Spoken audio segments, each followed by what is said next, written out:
आज के इस धमाकेदार और बेहद इमोशनल एपिसोड में कहानी ने ऐसा मोड़ लिया है जिसने पूरे दर्शकों को झकझोर दिया है। क्योंकि आज की कहानी के केंद्र में है सरू, जिसे बच्चों को किडनैप करने के आरोप में पुलिस ने गिरफ्तार कर लिया है।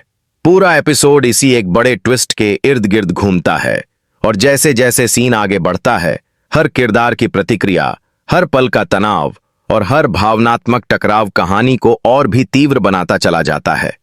शुरुआत होती है उस पल से जब मोहल्ले में अचानक बच्चों के गायब होने की खबर फैलती है और हर जगह अफरा तफरी मच जाती है। माताएं चीखती चिल्लाती दिखाई देती हैं, पिता अपने बच्चों को ढूंढने में बेतहाशा लग जाते हैं और ऐसी स्थिति में हर किसी के दिमाग में केवल एक ही सवाल है, यह सब किसने किया। तभी अचानक किसी की नजर सरू पर जाती है, जिसे बच्चों के घर के आसपास देखा गया था, और बस वहीं से यह गलतफहमी की शुरुआत होती है। लोगों की भीड़ सरू के घर की तरफ दौड़ती है और कुछ ही पलों में वहां शोर शराबा, इल्जाम, ताने और गुस्से की आग फैल चुकी होती है। सरू, जो खुद अपनी जिंदगी में पहले से ही कई मुश्किलों का सामना कर चुकी है, कभी नहीं सोच सकती थी कि एक दिन उस पर ऐसे घोर आरोप लगेंगे। वह बार बार सबको समझाने की कोशिश करती है कि उसने कुछ नहीं किया, उसने बच्चों को छुआ तक नहीं, लेकिन भीड़ की आंखों पर तो जैसे गुस्से और शक की पट्टी बंध चुकी थी। उसी अफरा तफरी के बीच पुलिस पहुंचती है और भीड़ सरू के बारे में पुलिस को बताती है कि वही बच्चों के गायब होने के पीछे की असली वजह है। पुलिस सरू से पूछताछ करती है और बिना किसी ठोस सबूत के भीड़ के प्रेशर में उसे गिरफ्तार कर लेती है।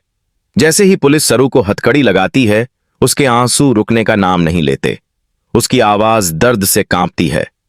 मैंने कुछ नहीं किया, क्यों नहीं कोई मेरी बात समझ रहा है। लेकिन किसी को उसकी पीड़ा सुनाई नहीं देती।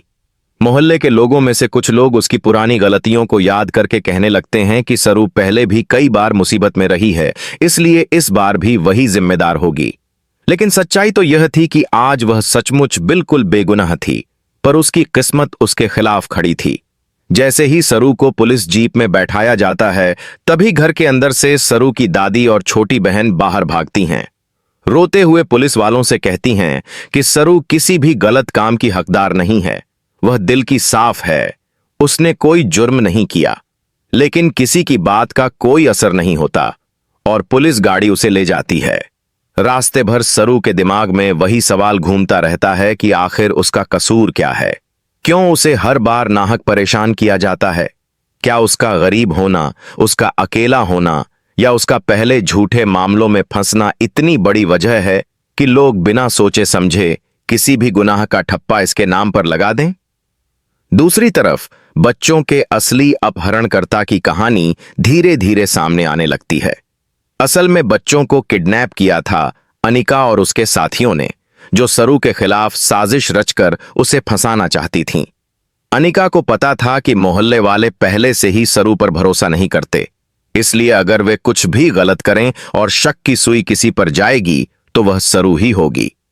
इसी सोच के साथ उन्होंने बच्चों को एक सुनसान कमरे में छिपा दिया और प्लान के मुताबिक रात होने पर उन्हें कहीं और ले जाने का इरादा भी था। लेकिन उन्हें क्या पता था कि उनकी यह चाल इतनी जल्दी और इतनी जोरदार तरीके से भड़क उठेगी कि पुलिस तत्काल इंटरफेयर कर देगी और सरू को गिरफ्तार कर लेगी। थाने ले जाने के बाद सरू से कठोर पूछताछ शुरू होती है। पुलिस बार बार उससे पूछती है कि बच्चे कहाँ हैं, उसने क्यों उठाए हैं, उसका मकसद क्या था। लेकिन सरू हर बार सिर्फ एक ही बात कहती है, मैं निर्दोष हूं। थाने के अंदर उसका दिल टूट रहा होता है, उसकी आंखें सूज जाती हैं, हाथ कांपते रहते हैं। लेकिन उसकी बेचैनी की असली वजह यह थी कि बाहर हर कोई उसे एक अपराधी समझ चुका था।